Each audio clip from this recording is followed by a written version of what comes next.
One more. Mag-love-love naman love, di ba? Ang difference na kasi mag-love-love na lang daw. Hindi pwede love-love kay BBM. Iba na po. Ma'am, may question pa siya. Issue po ni alias Rene, kasama po sa kanyang testimonya before, yung na kayo daw pong dalawa ni Pangulong Duterte ay inaabutan ng baril sa Glory Mountain sa Davao at nag-recant po siya.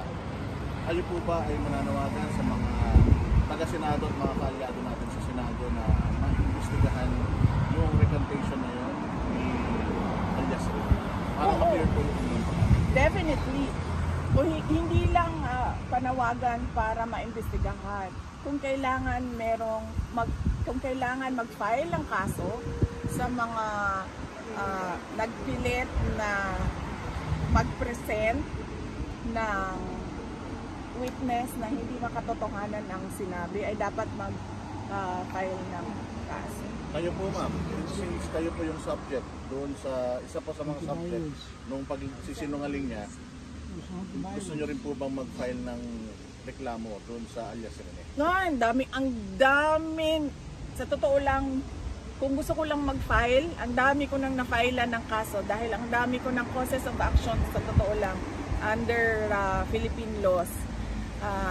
Libel, cyber libel, harassment, threats, dami na. Pero wala akong pinafailan ng kaso.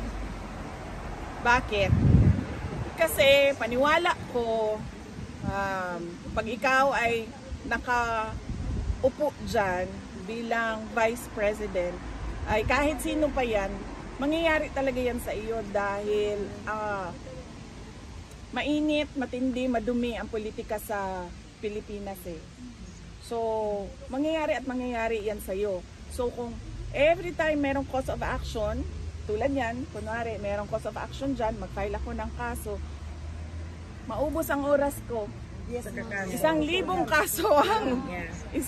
kaso ang complainant ako. At dahil lang yon sa aking katayuan bilang Vice President. Tapos susunod pa, Presidente, anak ako. Tapos,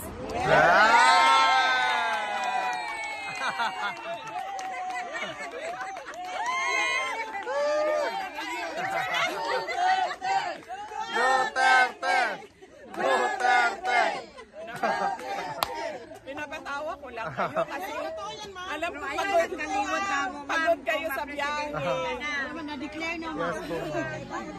Pagod kayo sa biyahe. Lipat, naulanan. Wala nang bayan. We are waiting for ano ma'am, December of next year.